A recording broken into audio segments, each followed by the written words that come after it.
నమస్తే రుద్రాక్ష ప్రత్యేక కార్యక్రమానికి స్వాగతం. రుద్రాక్ష ధారణకు సంబంధించి మనతో మాట్లాడడానికి ప్రముఖ రుద్రాక్ష నిపుణులు, వేదగణిత శాస్త్రవేత్త, పలు జాతీయ అంతర్జాతీయ అవార్డుల గ్రహీత డాక్టర్ పాండురంగారావు గారు ఈ రోజు మనతో పాటు స్టూడియోలో ఉన్నారు. సార్ నమస్తే. నమస్కారం అమ్మా. ఓం నమః శివాయ. సార్, రుద్రాక్ష ధారణ ఈ రోజు చేస్తే మంచిది, ఆ రోజు చేస్తే మంచిది అనే ఏమైనా ప్రత్యేకతలు ఉన్నాయి? ఎందుకంటే రేపు మహాశివరాత్రి సందర్భంగా రుద్రాక్ష ధారణ చేస్తే మంచిది అని అంటూ ఉంటారు. మరి నిజమేనా అది? రుద్రాక్ష ధారణ చేయడానికి మంచి రోజు చెడ్డ రోజు అనేది ఏముండదు. ఏ రోజైనా రుద్రాక్షలు మనం ఎందుకు ధరిస్తాము అంటే మంచి కోసం ధరిస్తాం. మంచి నీకు ఎప్పటి నుంచి కావాలి అంటే ఎల్లుండి నుంచో లేకపోతే నెల తర్వాత కావాలనో ఎవరు అనుకోరు. ఎంత తొందరగా మంచి జరిగితే అంత మంచి అనుకుంటారు. కాకపోతే ఒక శివరాత్రికి ఒక ప్రాముఖ్యత ఉంది. రుద్రాక్షలు శివస్వరూపము, ఈశ్వర స్వరూపమైన రుద్రాక్షలు మహాశివరాత్రి రోజు మళ్ళీ అభిషేకించి ధరించడం కానీ, కొత్తగా ధరించేటువంటి వాళ్ళు మహాశివరాత్రి రోజు ధరిస్తే అది అనంతమైన ఫలితాలు, త్వరితమైన ఫలితాలు ఉంటాయని మనకు పురాణాలన్నీ చెబుతున్నాయి. కాబట్టి ఖచ్చితంగా ఆ రోజు అందరూ కూడా ఉన్న రుద్రాక్షలు తీసుకెళ్లి స్వామి ముందు పెట్టి ధరించడానికి, లేకపోతే కొత్త వాళ్ళు ధరించేటప్పుడు ఆ రోజు వేసుకుందాం అనేటువంటి వాళ్ళు చాలా మంది ఎదురు చూస్తూ ఉంటారు మహాశివరాత్రి రుద్రాక్ష ధారణ చేయాలని. మహాశివరాత్రికి రుద్రాక్ష ధారణ చేయడం అది పూర్వజన్మ సుకృతం. అందరూ చేయాలనుకున్నా చేయలేరు. రుద్రాక్ష ధారణ చేద్దాం అనుకున్నా అంత తొందరగా అయ్యేది కాదు. ఏదో కారణంతో వెనక్కి వెళ్ళడమో లేకపోతే అనుకోకుండా మానేయడమో జరుగుతుంటుంది. దానికి ప్రాప్తం ఉన్నటువంటి వాళ్ళకి మాత్రమే అవకాశం ఉంటుంది. ఖచ్చితంగా రుద్రధారణ అనేది పూర్వజన్మ సుకృతమే. అయితే ఈ రుద్రాక్ష ధారణ వల్ల ఆధ్యాత్మిక అలాగే ఆరోగ్య ప్రయోజనాలు కూడా ఉంటాయని మీరు చాలా సార్లు చెప్పారు. అంటే ఆధ్యాత్మికంగానే కాకుండా ఆరోగ్యపరంగా ఎలాంటి ప్రయోజనాలు ఉంటాయి? ఎందుకంటే ఇది మెడిసిన్ అలాంటిది కాదు కదా. అంటే మీ ఉద్దేశానికి గతంలో కూడా ఒకసారి చెప్పాను, మెడిసిన్ అంటే లోపలికి తీసుకుంటేనే మెడిసిన్, లేకపోతే మెడిసిన్ కాదు అనుకోవడానికి లేదు. చాలా మెడిసిన్స్ మనం రకరకాలుగా వ్యాధిని నివారించడానికి అనేక ప్రక్రియలు ఉన్నాయి. ఉదాహరణకి ఆక్యుపంచర్ అంటాము, ఆక్యుప్రెషర్ అంటాము, అలాగే క్యాన్సర్ నివారించడానికి కూడా రేడియేషన్ థెరపీ ఉంటుంది మెడిసిన్ లోపలికి ఇవ్వకుండానే. అలాగే చాలా రకాల పూర్వ పద్ధతులు, ఒంట్లో నలతగా ఉన్నప్పుడు లేదా తలనొప్పిగా ఉన్నప్పుడు ఒత్తడము, ఇట్లాంటివి తలలో ఒత్తడము, బాడీ మాలిష్ చేయడము, ఇలాంటివి చాలా రకాల పద్ధతులు ఉన్నాయి. ఇవన్నీ ఒత్తిళ్లు కలగజేయడం వల్ల అనేక రకాలు ఇప్పటి వాళ్ళకి తెలియదేమో కానీ పూర్వం జనరేషన్ వాళ్ళకి తెలుసు. తలనొప్పి ఉందంటే ఇక్కడెక్కడో నరం ఒకటి ప్రెస్ చేసేవాళ్ళు, లేకపోతే ఇక్కడెక్కడో జాయింట్ పెయిన్స్ వస్తున్నాయంటే ఒక దగ్గర ప్రెస్ చేసేవాళ్ళు. ఒకళ్ళని అన్కాన్షియస్ తీసుకెళ్ళిపోవాలన్నా కూడా ఒక ప్లేస్ లో టచ్ చేస్తే వాళ్ళు అన్కాన్షియస్ అయిపోయారు. అంటే నాడీ శాస్త్రం తెలియసినటువంటి వాళ్ళు బాడీ మీద ఏ నరాలు ఎక్కడ ఒత్తిడి ఏర్పడడం వల్ల ఎలాంటి ఫలితాలు వస్తాయని తెలిసిన వాళ్ళు వాటిని బాగా ప్రయోగించగలుగుతారు. రుద్రాక్షలు ఏ విధంగా అనారోగ్య సమస్యలు తీర్చడానికి పనికొస్తాయంటే, రుద్రాక్షలకి ఎలక్ట్రోమాగ్నెటిక్ పవర్ ఉంది, స్వయంచోదక శక్తి. మీరు రెండు రాగిరేకుల మధ్యలో పెడితే అది రొటేట్ అవ్వడం మనం గమనిస్తాం. రొటేట్ అవ్వడం అంటే ఇలా ఒక జర్క్తో కూడుకున్నటువంటి రొటేషన్. ఇది దీంట్లో ఉండేటువంటి వైబ్రేషన్స్ తెలిసినటువంటి వాళ్ళు స్పష్టంగా వైబ్రేషన్స్ గుర్తించగలరు. ఒక పాజిటివ్ వైబ్రేషన్స్ డెవలప్ అయినప్పుడు మన శరీరం మీద వేసుకున్నప్పుడు ఇది ఒక ఆధ్యాత్మిక సంపద సంగతి తీసి పక్కన పెడితే, ఈ పాజిటివ్ వైబ్రేషన్స్ ఏం చేస్తాయంటే అస్తవ్యస్తంగా ఉండేటువంటి మన బాడీలో ఉండేటువంటి వైబ్రేషన్స్ ని నియంత్రించి ఒక క్రమబద్ధీకరించడానికి రుద్రాక్ష ధారణ ఉపయోగపడుతుంది. అందుకనే రుద్రాక్షలు అడ్వైస్ చేసినప్పుడు కూడా పూర్తిగా జాతక పరిశీలన చేయడమే కాకుండా వ్యక్తిగత విషయాల గురించి కూడా తెలుసుకొని ఏ రకంగా ఆ అనారోగ్య సమస్యలను దూరం చేస్తుంది, తనకి ఏ రకంగా ఉపయోగపడుతుంది, ఆధ్యాత్మికంగా ఏ రకంగా ఉపయోగపడుతుంది, జాతక పరంగా ఏ రకంగా ఉపయోగపడుతుంది, ఇన్ని పరిగణలోకి తీసుకొని రుద్రాక్షలు ధరింపజేయడానికి ప్రయత్నం చేస్తాం. ఆ రకంగా ధారణ చేస్తే ఆధ్యాత్మిక ప్రయోజనాలతో పాటు ఆరోగ్యపరమైనటువంటి ఉపయోగాలుండి అనారోగ్యం దరిచేరకుండా ఎప్పుడు యాక్టివ్గా ఉంటూ ఎప్పుడు సంతోషంగా ఉండడానికి రుద్రాక్ష ధారణ ఉపయోగపడుతుంది. ఫస్ట్ కాలర్ సికింద్రాబాద్ నుంచి లైన్ లో ఉన్నారు. హలో హనుమంతరావు గారు, నమస్తే అండి. నమస్కారం మేడం, చెప్పండి. నా పేరు హనుమంతరావు అండి. నేను ఏ రుద్రాక్ష పద్ధతి నా జాతక ప్రకారం అడుగుదాం అనుకుంటున్నానండి. హనుమంతరావు ఏం చేస్తున్నారు? నేను ప్రైవేట్ సంస్థలో పనిచేస్తానండి. ఏం చేస్తారు? నేను బట్టల షాప్ లో పనిచేస్తానండి. ఏంటి మీకు ప్రత్యేకమైన సమస్య ఏదైనా ఉందా? సమస్య అంటే ఏమి లేదండి. నాకు జాతక ప్రకారం ఏ రుద్రాక్ష పడుతుంది నాకు అనుకుందాం అనుకుంటున్నానండి. నా డేట్ ఆఫ్ బర్త్ చెప్పంటారా సార్? వివాహం అయిందా మీకు? అయిపోయింది సార్. ఎంతమంది పిల్లలు? 2 అబ్బాయిలండి నాకు. Very good. హనుమంతరావు, ముందు ఒక సప్తముఖి రుద్రాక్ష. ఇది శని దోషములకి కూడా మంచిది. సప్తమాతృక స్వరూపము. ఇందులో నకిలీలు తక్కువ ఉంటాయి, ఎక్కువ ఖరీదు కూడా ఉండదు. ఎక్కడ పడితే అక్కడ దొరికేటువంటిది. కొంచెం జాగ్రత్తగా చూసుకొని తీసుకోండి. ఆ రకంగా అది ధరించడం వల్ల మంచి ఫలితాలు వస్తాయి. పూజలోనే పెట్టవచ్చు, ధరించవచ్చు. రుద్రాక్ష ధారణ ఇందాక మీరు అడిగారు రుద్రాక్షలు ఈ రోజు ధరిస్తే మంచిదా అంటే, శ్రీకరనామ సంవత్సరంలో ఆఖరి పండగ ఇదే రేపు వచ్చేది. ఇది ఈ సంవత్సరానికి ఆఖరి పండగ ఇదే. ఆ పండగ కూడా ఇంత మంచి పండగతో ముగింపు శ్రీకరనామ సంవత్సరానికి రావడం, ఈ రోజు రుద్రాక్ష ధారణ, ఈ రోజు రేపు రుద్రాక్ష ధారణ చేసుకోవడం నిజంగా గత జన్మ ఇదే. హనుమంతరావు ఈ సప్తముఖి రుద్రాక్ష ఒకటి అభిషేకించి ధరించండి, అది శరీరం మీద ఎప్పుడూ ఉంచండి, ఆరోగ్యానికి మంచిది, ఆర్థిక పరమైన ప్రయోజనాలు ఉంటాయి లక్ష్మీ స్వరూపం కాబట్టి. అలాగే అన్ని రకాలుగా మీరు ముందులో ఉండడానికి ఇది చాలా బాగా ఉపయోగపడుతుంది. ధరించండి చాలు, ఎటువంటి ఆహార నియమాలు లేవు. హైదరాబాద్ నుంచి రమా గారు కాల్ చేస్తున్నారు. హలో హలో హలో రమా గారు నమస్తే అండి. నమస్తే అండి, మేము సార్తో మాట్లాడండి. అమ్మా రమా గారు చెప్పండి. సార్, మా హస్బెండ్ దాని గురించి అడుగుదామని ఫోన్ చేస్తాం సార్, ఏ రుద్రాక్ష ధరిస్తే బాగుంటుందో అనేసి. అమ్మ వారు ఏం చేస్తారు? బిజినెస్ అండి మాది. అంటే ప్రత్యేకమైన కారణాలు ఏమైనా ఉన్నాయా? ఎందుకు రుద్రాక్ష ధారణ వారికి చేయిద్దాం అనుకుంటున్నారు?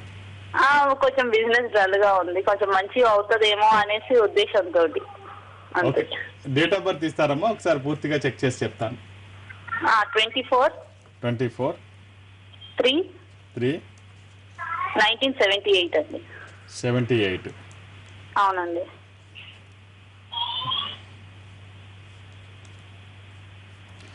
శుక్రవారం పుట్టినట్టు తెలుసు కదమ్మా? అవునండి.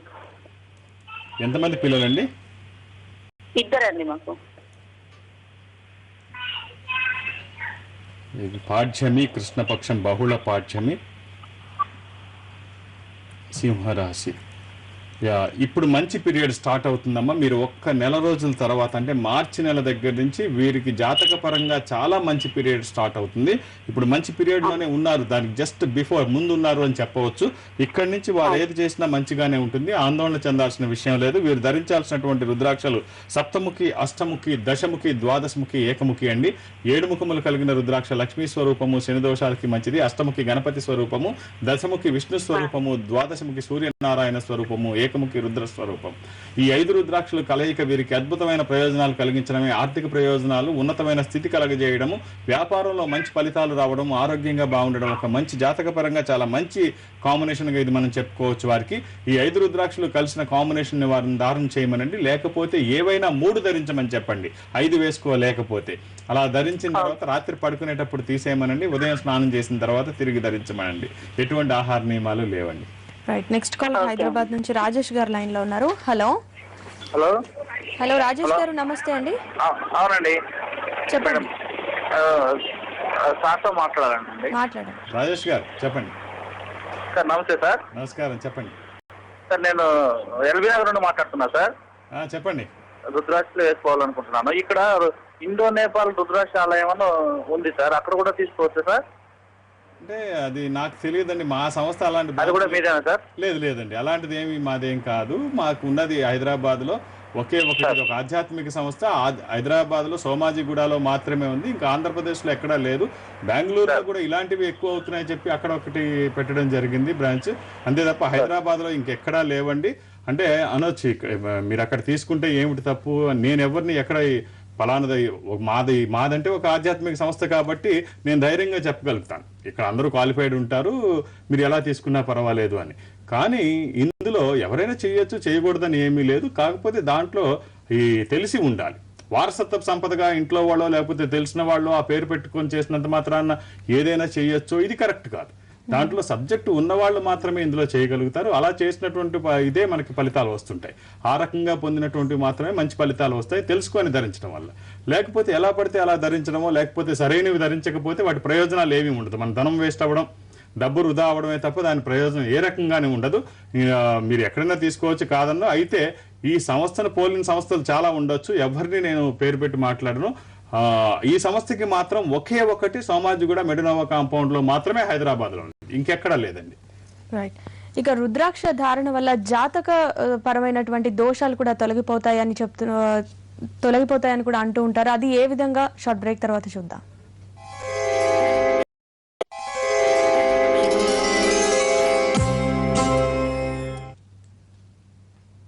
Welcome back. సార్, జాతకపరమైనటువంటి దోషాలు అనేవి రుద్రాక్షలు ధరిస్తే తొలగిపోతాయని విన్నాం, అదెలా సాధ్యం? ఖచ్చితంగా చాలా రకాలైనటువంటి దోషాలు మనం తెలుసుకోలేనటువంటి పరిస్థితిలో ఉంటాం. వాళ్ళకి చాలా మందికి అర్థం కాదు అసలు ఏముంది, ఎలా జరుగుతుంది, అసలు ఎక్కడ లోపం ఉందని తెలుసుకునే లోపు జరగాల్సిన డ్యామేజ్ జరిగిపోతూ ఉంటుంది. అంటే ఎంత విచిత్రంగా ఉంటాయంటే అది నోటీస్ చేయలేరు కొంతమంది. ఫ్యాన్ కింద కూర్చుందాం అనుకుంటారు, హోటల్కి వెళ్తారు, ఫ్యాన్ కింద కూర్చుందాం అనుకుంటారు. సరిగ్గా వాళ్ళు కూర్చున్న తర్వాత కరెంట్ పోవడమో, లేకపోతే బాయ్ తుడ్డానికి వచ్చినప్పుడు స్విచ్ ఆరిపోయడమో, లేకపోతే టేబుల్ రిజర్వ్ అయిందంటే మీరు పక్కన కూర్చోండి అని చెప్పడం, ఇలా చాలా సింపుల్ గా జరుగుతూ ఉంటాయి అనమాట. సరిగ్గా వాళ్ళు ఏది చేద్దాం అనుకుంటే అప్పుడే అనుకోకుండా ఏదో ఆటంకం రావడం, ఆ రకంగా వచ్చి అది సరి చేసుకుందాం తెలుసుకుందాం అనేటప్పుడు జరగాల్సినవన్నీ జరిగిపోతాయి. అందుకనే జాతకపరమైనటువంటి దోషాలు ఏమున్నాయి, దాని నివారణకి మనం ఏం చేయాలి అంటే పెద్దగా భూతద్దాలు చూసి భయపడక్కర్లా, చిన్న చిన్నవే అవి సరి చేసుకుంటే సరిపోతుంది. అంతేగాని జాతకపరంగా చూసేసి అతనికి ఏదో మరణం ఉందో లేకపోతే ఇంకొకటి యాక్సిడెంట్ ఉంది ఇవాళ రుద్రాక్షలు ఎలా హెల్ప్ చేస్తాయి? అదే ఇవి ఇప్పుడు కొన్ని రకాల రుద్రాక్షలు ఉన్నాయి. గ్రహ దోషాలకి ఎందుకు గ్రహ దోషాలకి రుద్రాక్షలు ఉపయోగపడతాయి అంటే ఈశ్వరుడు ఐశ్వర్యాన్ని ఇచ్చేటువంటి వాడే కాకుండా ఈశ్వరుడు గ్రహాలకి అధిపతి కాబట్టి గ్రహపరమైనటువంటి దోషాలు ఉంటే రుద్రాక్ష ధారణ వల్ల నివారణ అవుతాయి. అందుకనే జాతకపరమైన దోషాలు ఏమైనా గ్రహపరమైనటువంటి దోషాలు కానీ జాతకపరమైన దోషాలు కానీ ఉన్నప్పుడు రుద్రాభిషేకం చేయమంటారు, లేకపోతే శివస్వరూపమైన రుద్రాక్షలు ధారణ చేయమంటారు. ఇప్పుడు కుజదోషం ఉంటే షణ్ముఖి రుద్రాక్ష వేసుకోమని, కాలసర్ప దోషం ఉంటే నవముఖి రుద్రాక్ష ధారణ చేయమని, ఇలాంటివి రకరకాల దోషాలకి రకరకాల రుద్రాక్ష ధారణ చేయిస్తారు. అవి ముందుగా మనం జాతక పరిశీలన చేయించి రుద్రాక్ష ధారణ చేసుకున్నట్లయితే ఆ యొక్క ఇబ్బందుల నుంచి బయటపడి వాటికి గురి కాకుండా బయటపడగలుగుతాం. అందుకనే ముందు రుద్రాక్ష ధారణ చేయమంటాం. రైట్ సార్, నల్గొండ నుంచి కాలర్ లైన్ లో ఉన్నారు. హలో నరేష్ కుమార్ గారు, నమస్తే అండి. Hello hello hello hello Naresh Kumar గారు. అవునండి, నా పేరు నరేష్ కుమార్ అండి. పాండురంగారావు గారు ఉన్నారు, మాట్లాడండి. నమస్తే అండి. నమస్కారం నరేష్ కుమార్ గారు, చెప్పండి. నా డేట్ ఆఫ్ బర్త్ వచ్చేసి December 24, 1985 అండి. 24 డిసెంబర్ 1985 అండి. అవునండి, చెప్పండి. ఇంకా జాబ్ గురించి అండి. నాకు ఇంతవరకు జాబ్ లేదు. మంగళవారం పుట్టినట్టు తెలుసు కదండి. చెప్పండి. మంగళవారం పుట్టినట్టు తెలుసా? అంత నాకు ఐడియా లేదండి మొత్తం. చెప్పండి, దేని గురించి తెలుసుకుందాం అనుకుంటున్నారు? జాబ్ గురించి అండి. ఓకే, ఇది ద్వాదశి శుక్లపక్షం మంగళవారం అండి. ఓకే అండి. ఇది మేషరాశి. జాబ్ గురించి తెలుసుకుందామనా? అవునండి. 2012 ఆగస్టుకి వచ్చేటప్పటికి చాలా మంచి స్థితిలో మీరు ఉంటారు. మంచి పీరియడ్ రావాలి అంటే, ఈ టెన్షన్స్ అన్ని పోవాలంటే ఆగస్టు నెల వరకు మీరు వెయిట్ చేస్తే ఖచ్చితమైన ఫలితాలు చాలా మంచి స్థితికి వెళ్ళడానికి దోహదపడుతుంది. అప్పుడు దాకా మీరు ఖాళీగా కూర్చోమని కాదు, అప్పుడు దాకా వెయిట్ చేస్తే అప్పుడు సడన్ గా వస్తుందని కాదు. ఇప్పటి నుంచి మీరు చేయాల్సిన ప్రయత్నం అంతా చేయండి. మీరు చేసేటువంటి ప్రయత్నంలో మంచి ఫలితాలు రావాలి, దాంట్లో అదృష్టం కానీ దైవానుగ్రహం కానీ కలిసి రావాలని చెప్పేసి మనం కోరుకోవాలి. మీరు ధారణ చేయాల్సినటువంటి రుద్రాక్ష ద్వాదశముఖి రుద్రాక్ష, 12 ముఖములు కలిగిన రుద్రాక్ష, సూర్యనారాయణ స్వరూపము, సూర్య అండ్ విష్ణు ఈ రుద్రాక్షను ధరించండి. ఇది ధరించడానికి వీలు కాని పక్షంలో ఏకముఖి రుద్రాక్ష ధారణ చేయండి. ఆగస్టు 2012 నుంచి ఒక పాజిటివ్ టర్నింగ్ మీకు స్టార్ట్ అవుతుందండి. అన్ని మీరు చేసిన అన్ని మంచి ఫలితాలు వస్తాయి. ఈ లోపు మీరు చేయాల్సిన ప్రయత్నాలు అన్ని చేయండి, అప్పుడు స్థిరమైనటువంటి పొజిషన్ లో ఉంటారు. నెక్స్ట్ కాలర్ హైదరాబాద్ నుంచి లైన్ లో ఉన్నారు. హలో రోహిత్ గారు, నమస్తే అండి. నమస్కారం అండి. గురుగారు నమస్కారం అండి. నమస్కారం రోహిత్ గారు, చెప్పండి.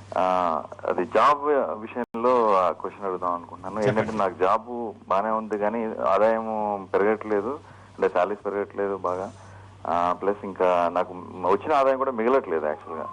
అది డైరీ ఫామ్ అనేది పెడదాం అనుకుంటున్నాను, అది కూడా ఏమీ కదలట్లేదు పనులు. అందుకోసం ఖచ్చితంగా నేను చాలా సందర్భాల్లో చెప్తుంటానండి, మనకు ఉండేటువంటి స్థితి మెరుగుపడాలి అంటే ఒక ఉద్యోగం చేస్తున్నప్పుడు, లేకపోతే ఒక ప్రైవేట్ కంపెనీలోనో గవర్నమెంట్ సెక్టార్లో పని చేస్తున్నప్పుడు ఆర్థిక వనరులు సరిపోకపోతే ఏం చేయాలంటే ఆర్థిక వనరులు పెంచుకునేటువంటి ప్రయత్నం. ఇప్పుడు మీరు కరెక్ట్ మార్గంలో ఉన్నారు, ఏదో వ్యాపారం దిశ వైపు కూడా ఆలోచనలు చేస్తున్నామండి, ఫలితాలు అనుకున్నట్టుగా రావట్లేదు. ఖచ్చితంగా ప్రయత్నం చేయండి. ఒకసారి కాకపోతే 2 సార్లు 3 సార్లు మీ బేస్ డిస్టర్బ్ కానంత వరకు మీరు ప్రయత్నం చేయండి. ఖచ్చితంగా మీ ప్రయత్నంలో సక్సెస్ అవుతారు. ఎక్కడో దగ్గర సక్సెస్ అనేది తగులుతుంది. పెద్దవాళ్ళు అంటారు 10 రాళ్లు వేస్తే ఏదో ఒక రాయి ఖచ్చితంగా తగులుతుంది అని. మీరు మొదటి రాయికో రెండో రాయికో నిరుత్సాహపడిపోతే మీ జీవితంలో ఎదుగుదల అనేది వెనకబడిపోతూ ఉంటుంది. సక్సెస్ అనేది ఎప్పుడు ఫెయిల్యూర్ నుంచే వస్తుంది కాబట్టి ఫెయిల్యూర్కి భయపడకుండా సక్సెస్ వైపు అడుగులు వేయండి. ఆ ఉద్దేశంతో ఎప్పుడైతే మీకు ఆ సంకల్పం ఉందో, నేను సంపాదించాలి, ఆర్థిక వనరులు మెరుగుపరచుకోవాలి, సమాజంలో ఉన్నతంగా నేను ఉండాలి అని మీ ఆలోచనే మిమ్మల్ని మిమ్మల్ని ఉన్నత స్థితి వైపు తీసుకువెళ్తూ ఉంటుంది. ఆ సంకల్పం సిద్ధించడానికి దైవికమైన సంపద మన దగ్గర ఉండాలి. మీరు ధరించాల్సినటువంటి రుద్రాక్షలు మీరు ధరించాలనుకున్నప్పుడు ఓ సప్తముఖి, ఒక దశముఖి, ఒక ఏకముఖి, ఈ 3 రుద్రాక్షలు ధరించండి. సప్తముఖి లక్ష్మీ స్వరూపము, శని దోషాలకి మంచిది. దశముఖి విష్ణు స్వరూపము, మానసిక ఒత్తిళ్లు, ఇంట్లో వాస్తు దోషాలు పోవడానికి, న్యాయపరమైన చిక్కులు అధిగమించడానికి, ఉన్నతమైన స్థితిలో ఉండడానికి. ఏకముఖి అపమృత్యు బాధలు లేకుండా వీటిని కంట్రోల్ చేస్తూ అన్నిట్లో ముందుండడానికి. ఈ సింపుల్ కాంబినేషన్ మీరు ధరించి చూడండి. ఈ మహాశివరాత్రి తర్వాత మంచి ఫలితాలు. ఇప్పుడు దాకా మీరు అన్నారు అనుకున్నవి సాధించలేకపోయాను, నేను ప్రయత్నాలు అయితే చేస్తున్నాను, అనుకున్న ఫలితాలు రావట్లేదని. అనుకున్న ఫలితాలు కాకుండా మెరుగైన ఫలితాలు కూడా రుద్రాక్ష ధారణతో వస్తాయంటే అతిశయోక్తి కాదు. అది ధరించే విధంగా ధరించాలి, ధరించాల్సిన పద్ధతిలో ధరించాలి. అవి సరైన రుద్రాక్షలు అయి ఉంటే సరిపోతుంది. లేకపోతే ఇందాక మనం అనుకున్నట్టు మన ధనం వృధా అవ్వడమే కాకుండా మన సంకల్పం దెబ్బతింటుంది. సరైన రుద్రాక్షలు ధరించకపోతే ధనం పోతే పోయింది. ఈ కొంచెం డబ్బులు మనల్ని ఏమి ఇబ్బంది పెట్టవు, కానీ మనం ఈ డబ్బులు వెచ్చించి ఏదైతే చేద్దాం అనుకుంటున్నామో ఆ లక్ష్యం చాలా గొప్పది. నెక్స్ట్ మాచర్ల నుంచి విజయలక్ష్మి గారు లైన్ లో ఉన్నారు. హలో విజయలక్ష్మి గారు, నమస్తే అండి. నమస్తే అండి, గురువు గారితో మాట్లాడాలండి. అమ్మా నమస్కారం, చెప్పండి. నమస్కారం అండి గురువు గారు. ఇలా మాకు ఒక స్థలం పోయిందండి, వస్తుందంటావా తిరిగి? ఇప్పుడు ఎవరి పేరు మీద ఉందమ్మా స్థలం? మా వారి పేరండి.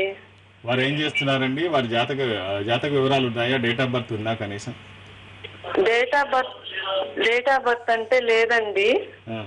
వారు ఏం చేస్తున్నారు? సిహెచ్ శ్రీనివాసరావు, జాబ్ చేస్తున్నాడండి. ఓకేనండి. ఎంతమంది పిల్లలు? ఏమిటి ప్రత్యేకమైన ఇబ్బందులు ఏమైనా ఉన్నాయా? ఇబ్బంది అంటూ ఏం లేదు, 2 పాపలండి. శుభం. 2 పాపలు, కానీ ఆపరేషన్ చేయించుకోలేదు. మా అత్తయ్య వాళ్ళందరూ బాబు కావాలని చెప్పి ఉంచారు. అమ్మా నేను ఇక్కడ సందర్భం కాకపోయినా ఒక మాట ఖచ్చితంగా చెబుతాను. ఆడపిల్లలు కన్న తల్లిదండ్రులు అదృష్టవంతులు. ఎందుకంటే ఏ సందర్భంలో మీరు ఏ పరిస్థితుల్లో ఉన్నా, ఎలా ఉన్నా, వాళ్ళు ఎక్కడున్నా మీకు ఇంత చిన్న అనారోగ్యం వచ్చిందా అంటే పలికేటువంటి వాళ్ళే. అంటే మగపిల్లలు పలకరని కాదు, వాళ్ళకి పని ఒత్తిడి కానివ్వండి, వ్యాపారపరమైన ఇబ్బందులు కానివ్వండి, తల్లిదండ్రులకి దూరంగా ఉంటుంటారు ఎప్పుడు కూడా. ఆడపిల్లలు అలా కాదు, మనం బతికున్నంత వరకు మన మంచి చెడ్డలు చూస్తుంటారు. ఇంకొకటి ఏమిటంటే ఆడపిల్లలు మీరు ఎంత ఇస్తే అంతే పుచ్చుకు వెళ్తారు, మగపిల్లలు మొత్తం పట్టుకెళ్ళిపోతారు మీ దగ్గర ఉన్నదంతా. సో అలాగే మీ తర్వాత మీ వారు ధరించడానికి ఒక దశముఖి రుద్రాక్ష వేసుకోమనండి అమ్మ. అది వాస్తు దోషాలు పోవడానికి, న్యాయపరమైన చిక్కులు అధిగమించడానికి ఈ ఒక్క రుద్రాక్ష ఇవ్వండి. అంటే ఇప్పుడు ఈ ఆడపిల్లల గురించి చెప్పడం ఇంకొక ఉద్దేశం కాదు. ఆడపిల్లలైనా మగపిల్లవాళ్ళైనా మంచిదే. ఆడపిల్లల తల్లిదండ్రులు ఇంకా గొప్పవాళ్ళు, ధన్యులు అని చెప్తాను నేను, అదృష్టవంతులు అని చెప్తాను. Right sir. ఇక ఈ రుద్రాక్ష ధారణ సరైన పద్ధతిలో ధరిస్తే మంచి ఫలితాలు ఉంటాయి అంటూ ఉంటారు. అంటే ఎటువంటి పద్ధతులు ఉన్నాయి దీనికి? పద్ధతులు అంటే దానికి ప్రతిదానికి ఒక ప్రత్యేకమైనటువంటి ఇది ఉంటుంది, నిర్దిష్టమైనటువంటి సూత్రాలు ఉంటాయి. ఈ సూత్రాలకు అనుగుణంగానే రుద్రాక్ష ధారణ చేయాలి. అలా ధరించకపోతే ఏమవుతుందంటే ఏమీ అవ్వదు. ఇప్పుడు నకిలీ రుద్రాక్షలు ధరించాల్సినటువంటి పద్ధతిలో ధరించకపోయినా వచ్చేటువంటి నష్టం ఏమీ లేదు. వాటి ఫలితాలు ప్రయోజనాలు మనం ఆశించాల్సిన అవసరం లేదు. అవి సరైన పద్ధతుల్లో ధరించినప్పుడు, అంటే సరైన పద్ధతి అంటే అది తల భాగం ఎటు ఉండాలి, తోక భాగం ఎటు ఉండాలి, ఒక రుద్రాక్షకి దూరం ఎంత ఉండాలి, డిస్టెన్స్. ఆ రుద్రాక్ష సైజుని బట్టి దూరాన్ని నిర్ణయించాలి. అన్ని రుద్రాక్షలకి ఒకే దూరం ఉండదు. 25 mm కలిగిన రుద్రాక్షకి ఇంకొక 25 mm రుద్రాక్ష 25 అంటే 1 ఇంచు కలిగినటువంటి రుద్రాక్షల మధ్య దూరం ఒక 6 mm ఉండాలి అని ఒక శాస్త్రీయమైనటువంటి మనకి గైడ్ లైన్స్ ఉన్నాయి. దాన్ని బట్టి అంటే రుద్రాక్ష సైజ్ ఎంత ఉంది, ఆ సైజుకి ఇంకొక సైజు పక్కన చిన్నది ఉంటే ఈ రెండింటి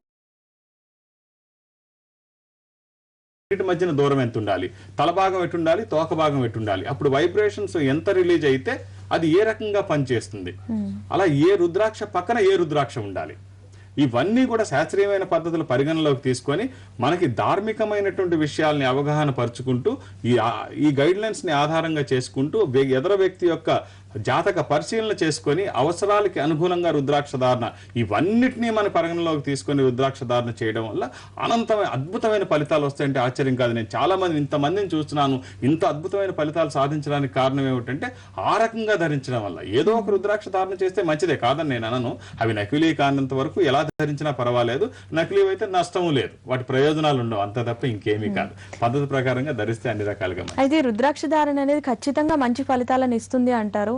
అంటే ఎవరు ధరించినా సరే ఆ ఫలితాలు ఉంటాయా? ఎటువంటి వారు ధరించినా కూడా అంటే మంచి ఫలితాలు అంటే మంచి అనేది మీరు చూస్తే ఒక రకంగా మంచి, నాకు మంచి ఇంకో రకంగా ఉంటుంది మంచి. ఇప్పుడు సమాజానికి మంచివాడు ఇంట్లో దుర్మార్గుడు కావచ్చు, ఇంట్లో దుర్మార్గంగా ఇంట్లో ఒక పద్ధతి ప్రకారంగా వ్యవహరించేటువంటి వాడు సమాజానికి చెడ్డవాడు కావచ్చు. అది చూసేటువంటి కళత ఉంటుంది. ఇప్పుడు తన చేతి కింద ఉన్న పని వాళ్ళకి కానివ్వండి, లేకపోతే స్నేహితులకు అడిగిన దగ్గర ఎక్కడ కావాలంటే అక్కడ సంతకాలు పెట్టేసేవాడు, 10 రూపాయలు అడిగిన దగ్గర 100 రూపాయలు ఇచ్చేవాడు సొసైటీలో మంచివాడు. ఇంటికి వస్తే పాపం ఈ పెళ్ళాం పిల్లలకి అతనే పెద్ద విలన్. ఎందుకంటే వీళ్ళకి చేరాల్సిన అన్ని సొసైటీలో చేర్చడం, వీళ్ళకి ఏమో తినడానికి లేకుండా స్థితి మర్చిపోయి అక్కడ అనవసరమైనటువంటి దానాలు చేయడం, అనవసరమైన వాటిల్లో వేలు పెట్టి సెక్యూరిటీలు సూరిటీలు ఇవ్వడం, ఇదంతా ఫ్యామిలీ మెంబర్స్ని ఇబ్బంది పెట్టి వీళ్ళకి దుర్మార్గుడి కింద మారుతాడు. మంచితనం అంటే ఏమిటి?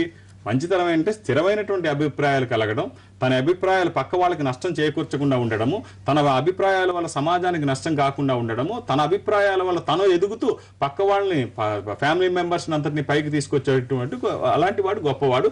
అవి మంచి లక్షణాలు. ఈ మంచి లక్షణాలు రావాలి అంటే ఎప్పుడు కూడా మన దగ్గర మనం ఏ పనికి వెళ్ళినా సక్సెస్ సాధించాలి అంటే, అందుకే ఒక రుద్రాక్ష ధారణ చేయడం వల్ల ఏమవుతుందంటే మన మీద నెగిటివ్ షేడ్స్ పడకుండా ఒక దైవికమైన సంపద మన దగ్గర ఉన్నప్పుడు మనం చేసేటువంటి పనుల్లో పాజిటివ్నెస్ అంటే సక్సెస్ రేట్ ఎక్కువ ఉంటుంది, ఫలితాల శాతం ఎక్కువగా ఉంటుంది. ఆటోమేటిక్ గా మనం ఉన్నత స్థితి వైపు వెళుతూ ఉంటాం. అంతేగాని మంచి చెడు అనేది ఎవరి భావాన్ని బట్టి, ఎవరి దృష్టిని బట్టి వాళ్ళకు ఉంటుంది. మీకు మంచివాడు అయినటువంటి వాడు నాకు మంచివాడు అవ్వాలని ఏమీ రూల్ లేదు. సో నేను చూసే పద్ధతిలో వేరుగా ఉంటుంది, మీరు చూసే పద్ధతి ఏమైనా ఆ మంచితనం సమాజానికి నష్టం చేకూర్చకుండా ఉండాలి. అది కుటుంబానికి ఉపయోగపడేటువంటి మంచితనం కావాలి, తన కుటుంబం అభివృద్ధి చెందేటువంటి మంచితనం కావాలి. దాన్నే మంచితనం అంటాం. అండ్ ఇప్పటి వరకు ఈ రుద్రాక్షల యొక్క ప్రాముఖ్యత తెలియని వాళ్ళ గురించి కావచ్చు, ఇప్పుడిప్పుడు రుద్రాక్ష ధారణ చేయాలి అనుకునే వారి కోసం మీరేం చెప్తారు? రుద్రాక్షల ప్రాముఖ్యత తెలియకపోవడం అనేది ఇవాళ మీరు నేను ఇంట్రడ్యూస్ చేస్తున్నవి కాదు. రుద్రాక్షలు వేదకాలం నుంచి వీటి గొప్పతనం అందరికీ తెలుసు. తెలియనటువంటి వాళ్ళకి రుద్రాక్ష ధారణ చేస్తే వచ్చేటువంటి ఫలితాలు ఏమిటి అనేటువంటి అవేర్నెస్ క్యాంపెయిన్స్ అన్ని రకాలుగా జరుగుతూ ఉన్నాయి. మేము కూడా చాలా చేశాము, చేస్తూ ఉన్నాము కూడా. ఇప్పటికీ కూడా కొత్తగా ధరించేటువంటి వాళ్ళకి ఏం చేస్తామంటే, ఒక యుద్ధానికి వెళ్ళేటువంటి సైనికుడికి ఏ రకంగా అయితే ఆయుధాలతో అవసరం ఉంటుందో తనని తాను డిఫెన్స్ చేసుకోవడానికి, శత్రువుని ఎదుర్కోవడానికి, 2 రకాలుగా మనకి ఏ రకంగా ఆయుధాలు అవసరం ఉంటుందో, మనం ఈ సొసైటీలో, ఈ వేగవంతమైన సొసైటీలో మనం ఉన్నప్పుడు మనల్ని మనం రక్షించుకుంటూ ఉన్నతమైన స్థితిలోకి వెళ్ళాలి అంటే దైవికమైన సంపద మన దగ్గర ఈ రుద్రాక్షలు ధరించినప్పుడు ఖచ్చితంగా మనం అనుకున్నవి సాధిస్తూ చెడు విషయాలు మన మీద పడకుండా, చెడు ప్రభావాలు మన మీద పడకుండా మంచి విషయాల వైపు అడుగులు వేస్తూ మనం కుటుంబం అభివృద్ధి చెందడానికి ఇది ఉపయోగపడుతుంది. కాబట్టి కొత్తగా ధరించేటువంటి వాళ్ళు రుద్రాక్ష ధారణ చేయండి. దీనివల్ల వచ్చేటువంటి నష్టం ఏమి లేదు. మీరు సరిపడేటువంటి ఒక రుద్రాక్ష ధరించడం వల్ల ఇదేమి పెద్ద ఆర్థికంగా పెద్ద ఇబ్బంది కలిగించదు. అది మనకి అన్ని రకాలుగా ఉపయోగపడుతుంది. అంటే అంతకంటే ఇంకేముంటుంది? ఇప్పుడు కొత్తగా చూసేటువంటి వాళ్ళకి ఒక కొబ్బరికాయ కొట్టి నమస్కారం పెట్టి, అయ్యా నన్ను నా కుటుంబాన్ని చల్లగా చూడని దేవుడికి నమస్కారం పెట్టుకుంటే 10 రూపాయల నష్టం అని ఎదురాళ్ళకి కనిపించవచ్చు. కానీ అందులో ఉండేటువంటి తృప్తి 1 కోటి రూపాయల సూట్ కేసు కూడా ఉండదనేది నిజం. Right sir, thank you very much sir. ఇది వాళ్ళ రుద్రాక్ష ధారణకు సంబంధించిన విశేషాలు. తిరిగి వచ్చే వారం మళ్ళీ కలుసుకుందాం. నమస్తే.